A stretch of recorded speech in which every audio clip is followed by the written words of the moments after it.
Man, oh man, you just hate to see it. People get so tired of life that they attempt to take their own, thinking it's the only way out. As news just got out that OG Maco recently tried to do the same. One thing for sure is that these people are braver than me. Put a gun to my own head and shoot it?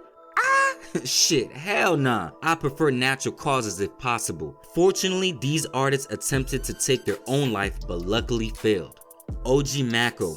Recently reported, it said that OG Maco tried to end it all. Thursday morning, he was rushed to the hospital and as of now is under life support. Some reports had came out and said that he passed away, but his manager shut that down and said that he had a successful emergency surgery and is under intense care. On a Vlad interview posted in 2018, OG Maco admits to almost taking his own life, so obviously this was something he had struggled with back and forth, and who knows what other attempts that may have happened that he hasn't talked about. But as of now, all we know is that he's under life support. And usually when they say this, it's either he's gonna die soon or already died, and they don't want the public to know. We've seen this before, but who knows? And whatever the outcome, I pray it's the best. Stay up, man.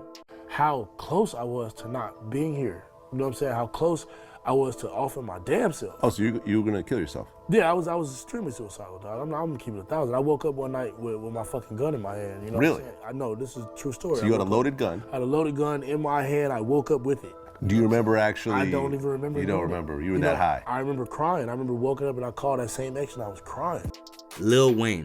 He has spoke openly many times about this, but back when he was only 12 years old, he tried to take his own life. Around the age of 12, Wayne's career was just starting and he was taking it very, very serious, to the point he would lie to his mom about his school schedule to avoid going to school and to go record music instead. His mother had found out about this and had vented her frustration to his aunt about Wayne not going to school and said that she was gonna stop it. The aunt later told Wayne that his mom said she was gonna stop his rap career if he wouldn't focus on school. And Lil Wayne, being the extremist he is, took this to heart big time, and this put him in a vulnerable state. After worrying about his mom stopping his dreams, he said he was going to show her, and he had called the cops first, then turned the gun around, pointed it to his chest and shot himself. He said he wanted to shoot himself in the head but wasn't brave enough to do that. The police showed up and instead of giving him medical treatment first, he says they were looking for guns and drugs, but it was one white cop that ignored what they were looking for and went to help Wayne. And to today's date, Wayne always talks about this guy and calls him Uncle Bob. Sadly to say, Uncle Bob has passed away in 2022, and Wayne wrote a heartfelt message saying,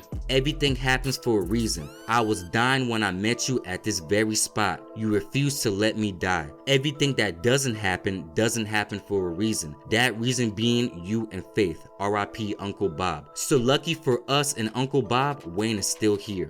Abso. He admits to suffering from mental health for a long time, but used drugs and music to channel this out. In a sit down with Charlemagne, Abso talks about jumping off a freeway in his attempt to take his life and thinks that a car broke his fall. He admits at the time when he jumped that he was under the influence of drugs and he can't recall why he did it and thinks it was just because of the drugs. But obviously there's a deeper underlying meaning that he's not saying in the interviews or chooses not to, because it's very vague of why he did it, but he did. And he said that he broke his foot, his jaw, his teeth, and more. And he said, "I can't even kill me. I'm on God's time, bro." You keep referencing that, but it's suicide. Yeah, just like, I jumped. I took a leap of faith, if you will. It's not even I ain't even got my implants yet. My jaw's fucked up. Like, I got a lot of work to do still. I lost, my whole leg is 85% on my foot. My foot is completely reconstructed, all the way to my pelvis, everything but my knee. If my knee would have, it doesn't even make sense that my knee wasn't affected. My femur, everything was affected except my knee. If my knee would have been affected, I might not be walking. How tall? I did not get any brain damage. I jumped off a freeway overpass, man. It was about 50 feet. Wow. I think a car broke my fall. Houston. Whoa, whoa, whoa, whoa. I used to love that song. But singer Houston, who has been out the spotlight for a long time, once tried to take himself out. But according to reports, he had tried on 2 separate occasions. The first attempt, which his publicist denies, was in the London hotel when Houston tried to jump out the hotel, but the security had to stop him. And the second attempt, not sure if you call this an attempt, but he did try to severely hurt himself. He had gauged his eye out. He took his finger and poked his eyeball out. What?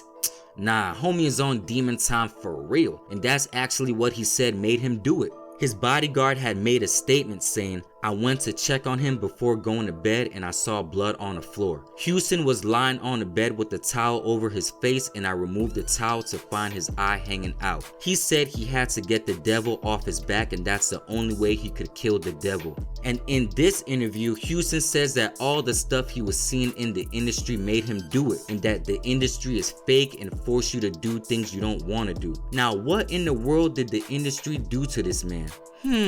Since then, he hasn't been seen on the radar, but living his life in peace and away from the industry. Bushwick Bill. Speaking of poking eyes out, when he heard about Houston's situation, he had sent a message to Houston saying, "Fame will make you go crazy. I want Houston to know that he's in my prayers and I ask God to give him peace of mind and peace of heart and hope his eye heals as well as his mind and his emotions." While super high on PCP, Bushwick Bill got the smart idea of telling his girlfriend to shoot him. While she closed her eyes, he put his face in front of the gun and she shot him. His plans was for his mom to get the insurance money when he died, but he didn't die. Yo, what kind of girl is this? She had to be high on PCP too, cause ain't nobody coming to me telling me to shoot them. There's no positive outcome for me in this. But luckily he survived it and was able to continue his career until he passed away in 2019 from cancer. Luckily, these artists were able to stick around for a second chance at life, but unfortunately there's so many out there that didn't. One thing for sure is that the industry is a dark place that could make you take your own life, as well as hardcore drugs playing a big part in most of these decisions. In the voice of Stephen A. Smith, stay on the weed and stay off the drugs and get help, because taking your own life is never the correct answer and you only leave your loved ones in pain. But yeah, man, hopefully OG Maco is safe and can recover to a better state of mind. But yeah, thanks for watching the video. Please hit the like button and I'm gonna catch y'all in the next episode.